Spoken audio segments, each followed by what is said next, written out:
ہم اور آپ سب غور کریں،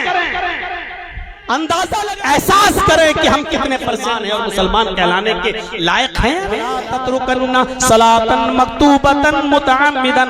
فإن من ترک صلاۃ مکتوبۃ متعمدا فقد برئت منہ ذمۃ اللہ۔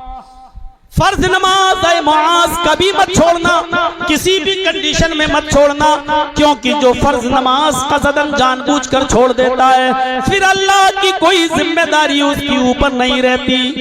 مرو کٹو کچھ بھی کرو، اللہ کی ذمہ داری اس کے اوپر سے اڑ جاتی ہے۔ میرے بھائیوں، حضرت عبداللہ ابن عباس سے پوچھو، جب جنگ کرتے کرتے قلعہ تستر کو حاصل کرنے کے لیے تھوڑا سا وقت رہ جاتا ہے، بخاری پڑھیے، قلعہ تستر کو حاصل کرنے کے لیے تھوڑا سا وقت رہ جاتا ہے کہ فجر کی اذان کی آواز آنے لگتی ہے، اب باتیں ہونے لگتی ہیں، یہ قلعے تک پہنچ گئے ہیں، اب اذان ہو گئی ہے، اگر ہم نماز پڑھتے ہیں تو کافر قلعے پر آ جائیں گے اور جیتا ہوا قلعہ ہم ہار جائیں گے، اس قلعے پر ہمیں اسلام کا جھنڈا لہرانا ہے، اگر ہم نماز پڑھنے میں اپنا ٹائم لگاتے ہیں تو کافر اس قلعے پر حملہ کر دیں گے اور پھر اس پر اپنا جھنڈا گاڑ دیں گے، اور اگر ہم نماز نہیں پڑھتے ہیں تو اس قلعے تک پہنچنے میں اب زیادہ ٹائم نہیں، آنکھوں میں اشارہ ہوتا ہے نماز بعد میں پڑھ لیں گے، پہلے قلعے پر جھنڈا لہرا دو۔ یہ لوگ اس قلعے پر جب جھنڈا لہرانے لگتے ہیں، قلعہ تو حاصل کر لیا،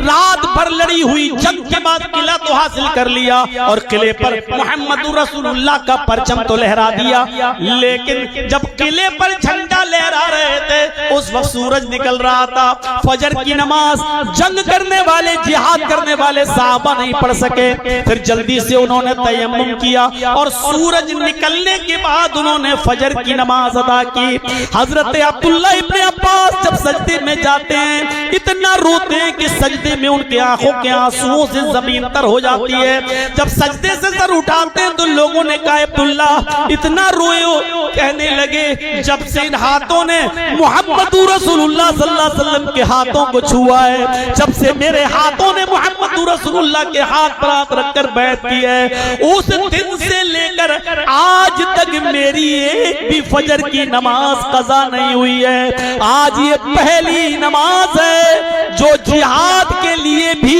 یہ پہلی فجر ہے جو آج قضا ہو رہی ہے، جس کو میں سورج نکلنے کے بعد پڑھ رہا ہوں۔ اگر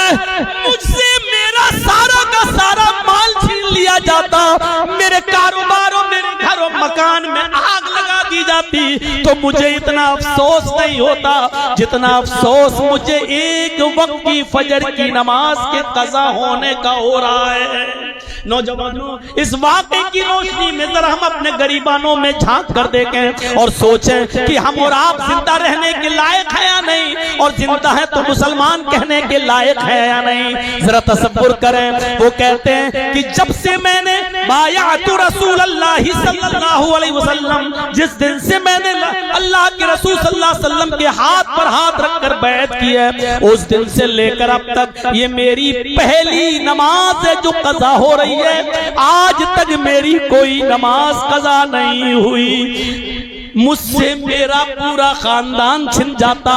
دنیا و مافیا ساری دنیا مجھ سے لے لی جاتی تو اتنا افسوس نہیں ہوتا جتنا افسوس اس فجر کی فرض نماز کے چھوٹنے کا ہو رہا ہے، جبکہ مجبوری میں چھوٹی تھی، وہ بھی جہاد کے لیے، جنگ کے لیے، سونے میں نہیں اور کسی وجہ سے نہیں، وہ بھی جہاد کر رہے تھے، وہ بھی دین کا کام تھا، لیکن بھی افسوس کر رہے ہیں۔ ہم ذرا اپنے غریبانوں میں جھانک کر دیکھیں، سن لو جلسہ ہو گیا ہے، اگلے سال تقریر سے متاثر ہو کر پھر بلوا لینا، پھر تقریر ہوگی، لیکن تقریر کامیاب ہے یا نہیں، جلسہ کامیاب ہے یا نہیں، یہ آپ کے محلے کی مسجد صبح بتائے گی۔ آپ کی مسجد صبح جواب دے گی کہ جلسہ کتنے پرسنٹ کامیاب ہوا اور کتنا پرسنٹ کامیاب نہیں ہوا۔ اگر روزانہ سے زیادہ لوگ آئے اور مسجد رمضان کی طرح بھری رہی تو سمجھو کہ جلسہ کامیاب، اور اگر مسجد پہلے کی طرح رمضان کی طرح نہیں بھری اور روزانہ سے بھی کم لوگ آئے تو سن لو آپ نے کوئی ثواب نہیں کمایا، آپ نے آنکھیں پھوڑی ہیں یہاں آ کر، آپ کو کوئی ثواب نہیں ملے گا، نہ جلسہ کرنے کا نہ کرانے کا، نہ سننے کا، نہ سنانے کا۔ میرے پیارے ساتھیوں، اس لیے ہمیں اور آپ کو مسجدوں سے سوال کرنا چاہیے، اور مسجدیں جواب دیں گی کہ جلسہ کتنا کامیاب ہوا ہے، کتنے پرسنٹ ہم کامیاب ہوئے ہیں جلسہ کرا کر۔ یہ صبح فجر کی نماز کی مسجد ہمیں جواب دے گی۔ حضرت عمر فاروق رضی اللہ تعالیٰ عنہ فجر کی نماز میں تھے، اور ابو لولو نے نیزہ مارا، پیٹ پھٹ گیا، خون بہنے لگا اور زمین کے اوپر گر گئے۔ جب ہوش آیا تو انہوں نے اپنے آپ کو ایک کمرے میں پایا، لوگوں سے پوچھا کیا میں نے نماز پڑھ لی؟ جواب دیا بھی نہیں۔ جلدی سے وضو بنایا اور نماز پڑھنے لگے، اور نماز پڑھنے کے بعد فارغ ہوئے۔ جانتے ہو کھڑے ہو کر اس کنڈیشن میں بھی انہوں نے نماز پڑھی، جبکہ پیٹ اتنا پھٹ گیا تھا، یہاں نیزہ مارا ناف میں، نابھی میں، ناف میں، اور جب نکالا تو یہاں شرمگاہ تک پھٹ گیا پیٹ۔ کھانا کھاتے تھے، دودھ پیٹ سے نکل جاتا تھا۔ پڑھیے موطا امام مالک، جب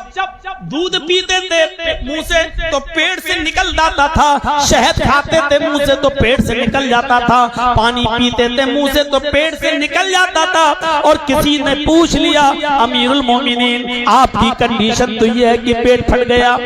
کھانا پانی دودھ شہد اور پانی پیٹ سے نکل رہا ہے، لیکن اس کنڈیشن میں بھی آپ نے کپڑا پیٹ پہ باندھ کے نماز پڑھ لی۔ لیکن اگر بعد میں آنے والے لوگ اس کنڈیشن میں اگر نماز چھوڑ دیں تو ان کی اوپر کوئی گناہ ہے، ان کی اوپر کوئی عذاب ہے۔ اس کنڈیشن میں کہ اگر ان کا پیٹ پھٹ جائے اور وہ نماز نہ پڑھ پائیں، چھوڑ دیں، تو ان کے بارے میں آپ کیا کہتے ہیں؟ حضرت عمر فاروق نے فرمایا کہ ان کو اس کنڈیشن میں بھی نماز پڑھنا پڑے گی۔ اگر ان کو ہوش ہے تو ان کو اس کنڈیشن میں بھی نماز پڑھنا پڑے گی۔ پوچھنے والے نے پوچھا میں یہ نہیں کہہ رہا ہوں کہ نماز پڑھنا پڑے گی یا نہیں، اگر کسی کا پیٹ پھٹ جائے، کھانا پانی دودھ شہد سب پیٹ سے نکلنے لگے،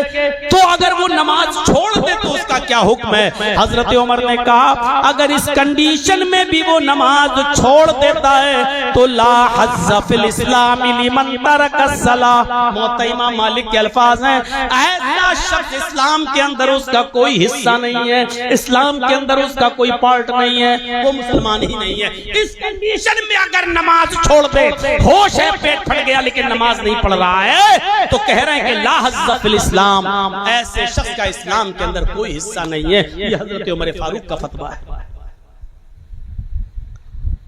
سوچ لیجئے، ہم اور آپ سب غور کریں،